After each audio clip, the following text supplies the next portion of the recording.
probably got the prettiest property we've seen, but unfortunately it probably had the worst wine.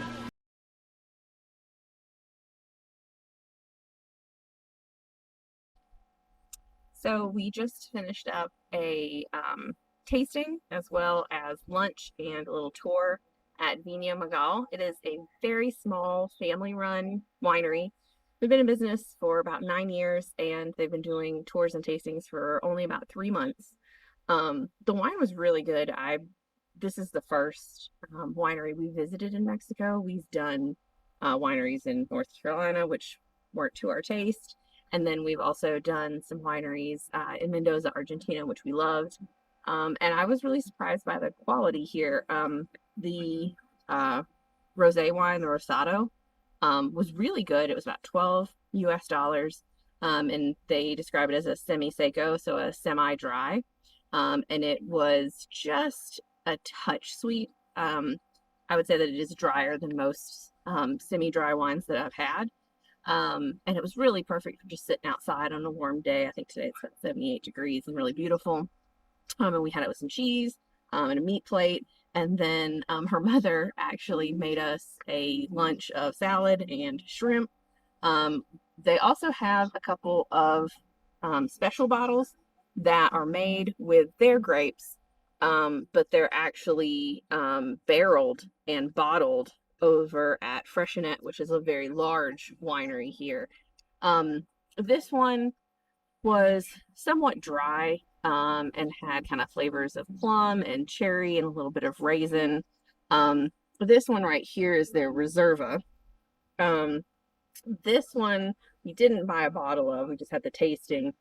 It is very dry. I would compare it to an Argentinian Malbec, and I would say it's something that you really need, you know, like a ribeye or a juicy hamburger for. It needs like a fattier meat because it's very tannic and very dry.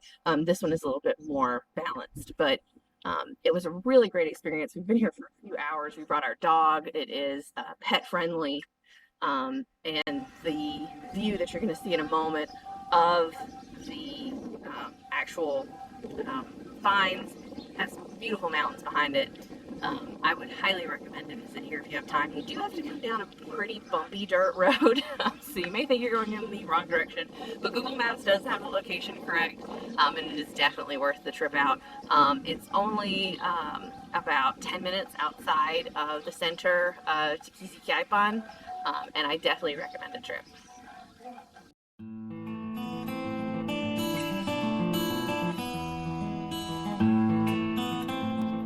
We are at Bodegas de Cote, and we are doing their 6-course tasting menu with wine pairings.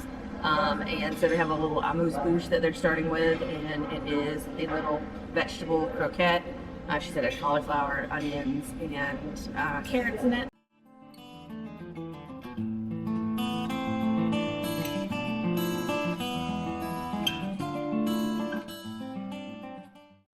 Okay, so we just finished the 4th course.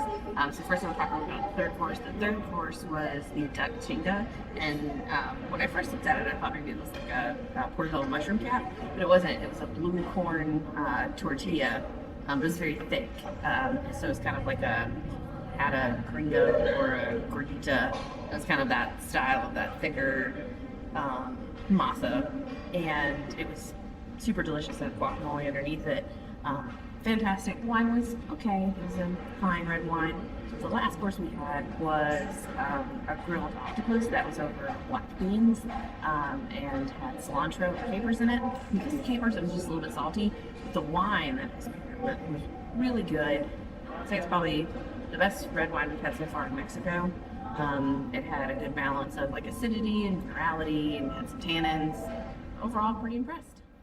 So the chicken leg with the pumpkin curry and the very, very slightly spicy Oaxacan sauce. They kind of advertise it as being very spicy, but I think that may have this what Greg asked. We find that spicy food super delicious. And 100% Tempranillo that went with it. It was a good pairing. Tempranillo was good, but it was pretty simple. Say the star one and the Merlot. It had a good complexity. It's very balanced, fruity versus acidic, and all of that. And the first white wine that we had We did just finish the last course, which was a melon granita, and it had both cantaloupe and honeydew melon. And they paired that with a sweet German-style dessert wine, which I'm not a big fan of dessert wines, so this was a little too sweet for me. But overall, this was a fantastic experience. I believe it was 1,320 pesos per person, which is somewhere around just under $70. I think it was a great experience, and I definitely recommend it if you're in the area.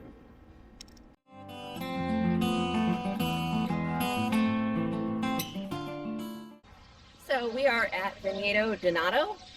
Here they do not do a tasting menu. You can do a tour and tasting, but we just did brunch here. They serve brunch till 1, and we did the chilaquiles with ribeye, and then we had their reserve, which is a Merlot Syrah Tempranillo blend. It was really good. I say this again. I think it was the best red wine we've had yet in Mexico. It was a great experience, and the servers were super friendly. The service was excellent. Hey, so we're in Bernal, Mexico. It's a big giant thing behind us. It's amazing. It is considered to be either the tallest or the second tallest monolith in the world, depending on where you start measuring.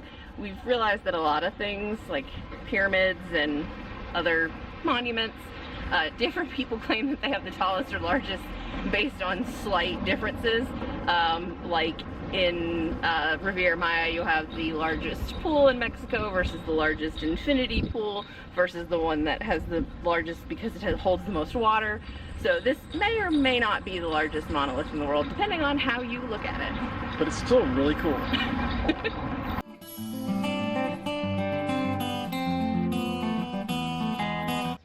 So right now we are at Viñedo Redonda, and it is Saturday, and this place is packed. If you look over there at the restaurant,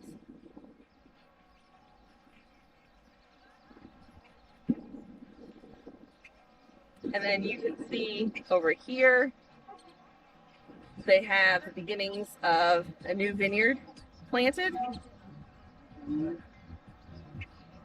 See the mountains in the background and more mature vineyards there. You also see they have a wine bar with lots of outdoor seating. And I don't think I've ever seen a winery quite this busy. We just finished lunch. We had a couple empanadas and a paella with a bottle of their mid-range wine. And all told, I think the total was $37 before tip. So absolutely cannot beat the prices. The wine was actually really good quality. We really enjoyed it. We're finding that the Tempranillos here are pretty dry and very tannic, but the Merlots are really, really well balanced. And what we had there was a Merlot Cabernet blend, which has been some of our favorites. Their white wines are also really good. They don't have as much acidity as California does, which I can find a little off-putting. So they're a lot more balanced here, really good quality. Yesterday we were at Tierra De Alonso, and they are a very laid-back, much smaller vineyard. They actually have a little farm. They have rabbits, they have goats, they have cows, and they also have a cheese section that they call Finca Vai, which when we were there, we got a cheese plate with some wine. We were able to bring our dog, which was great. They were pet friendly. It was very laid back. An atmosphere where you could bring kids and pets and just sit outside and enjoy. We had a pizza. It was pretty good, but the cheese plate was really, really good. We bought some cheese to take home. Overall, the wineries here have been really spectacular. You can see they're super popular, they're very affordable, and it has been a wonderful experience. So today we're at Viñedos Azteca, which has probably got the prettiest property we've seen, but unfortunately it probably had the worst wine.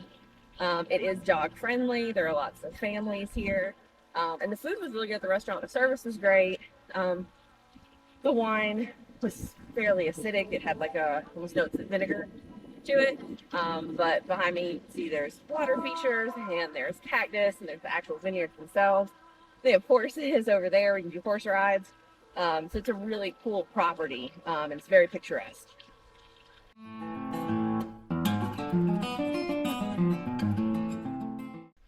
We are currently at Los Arcos, which is about 15 minutes or so outside of the Pueblo Mágico, Huichapan. and it is about an hour from where we are staying in Tequisquiapan.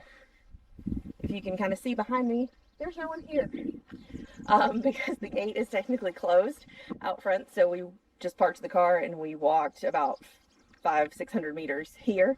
So we have the whole thing to ourselves. It's really cool. And if you're adventurous, it's definitely worth the drive.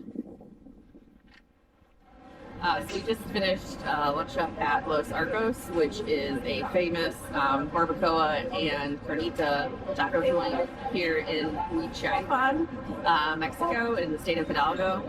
I think these are the best tacos of my life. I don't know if any other tacos can beat them. We ordered the rib ones, so it's basically slow-cooked baby back ribs that they throw in a pan-made pork tortilla with fresh homemade red and green salsa, and it was absolutely spectacular. If you're within like 2 hours driving distance of here, you need to come.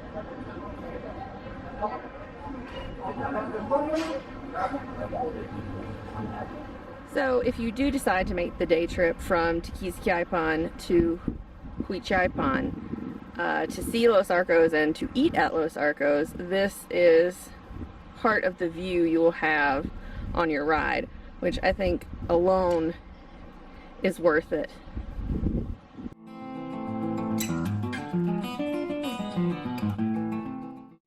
So we just finished our dinner at Vinaltura. It was a 4-course tasting menu. It was very small portions though, so we did end up getting our favorite course again. It was very delicious, and all the courses were Mexican, which was really cool. They have wines both from Baja as well as from here, and some that are blended. This was definitely a very personal experience. We had our waiter the whole time. He explained every course and every wine pairing. I really, really enjoyed it. A bit of an adventure to get here.